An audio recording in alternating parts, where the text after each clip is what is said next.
মুসলমানের সাথে বেঈমানি করতে হয়, তাহলে বাংলার তাওহীদি জনতা বুঝে উঠবে এই দেশ, এই জাতি বাংলাদেশে শহীদদের বিচার না হওয়া পর্যন্ত কোন প্রহসনের নির্বাচন করতে দিবে না। আপনারা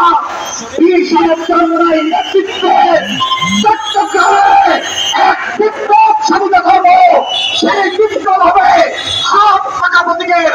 আমরা গুটি করে একটা দায়িত্ব, গুটি করে এক দাবি নিয়ে আজকে এই সমাবেশে সমাবেত হয়েছে।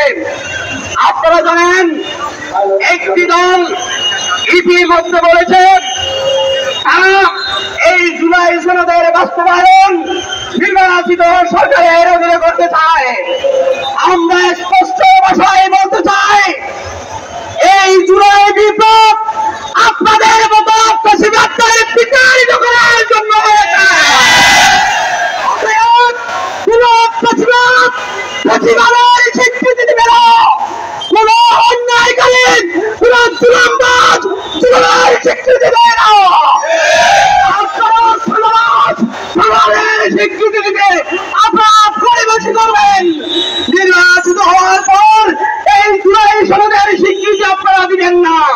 ইতিমধ্যে আপনারা প্রমাণ করেছেন। ইসলামী আন্দোলন বাংলাদেশ চট্টগ্রাম মহানগর কর্তৃক আয়োজিত আজকের এই বিক্ষোভ পূর্ব সমাবেশে উপস্থিত ইসলামী আন্দোলন সহ